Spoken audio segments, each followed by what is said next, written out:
Do you know if Cameron McDonald has a cottage? I don't know if Cameron McDonald has a cottage. Do you know if he had one?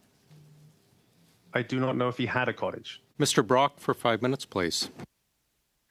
Thank you, Chair. Mr. Firth, I'm sure that the millions of Canadians who either are watching this or will learn about this in the press or seek out the transcript of this particular meeting will be very, very grateful that the RCMP has access to this particular evidence.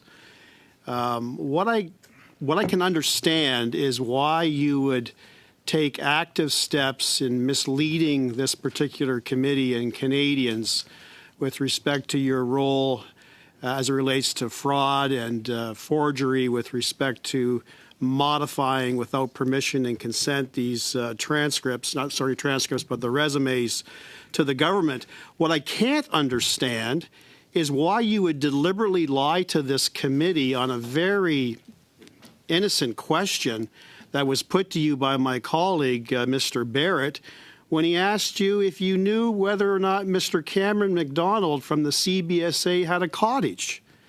And you said no. Do you want to reflect on that answer? Yeah, Mr. McDonald has never referred to it as a cottage. It's a chalet. It's not a cottage.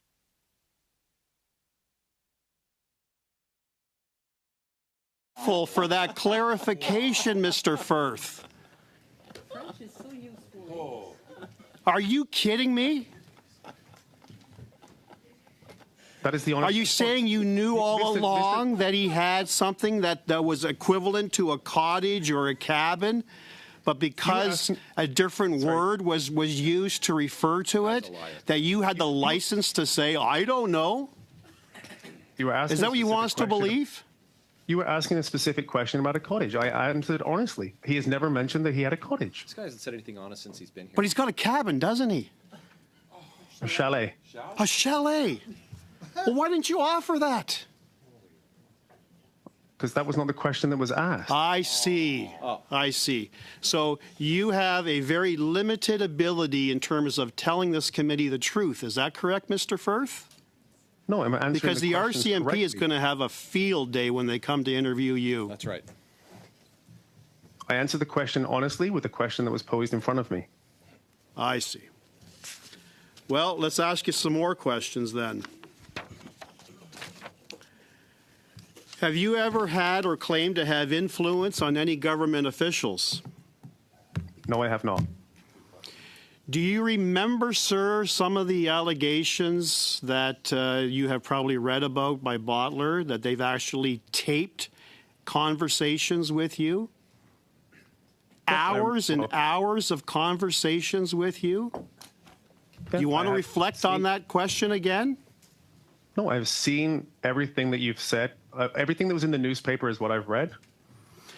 Well, sir, I'll remind you what you said on audio tape that has been recorded. You told Bottler during the very first call on November the 8th, 2019, these are your words, quote, so we have essentially the ear of the president right now of CBSA, which is, I guess, really the equivalent of the minister or like the deputy minister, and my client who is leading, he's a very high executive responsible for innovation, cloud, end of quote, another quote, for the next step of getting the proposal over to the president because this will land on his desk. 100% like this is going, you know, above the ADM level. If that's not influence or claiming to have influence on any government official, sir, I don't know what is. So I'm going to ask you again, do you want to be truthful or not to this committee? Or do you want to continue to lie that you did not exaggerate or claim that you had this great influence over officials at the CBSA? Yes or no? I was working with one person who identified... Answer the question. Let's start with that. Answer the question. Yes or no?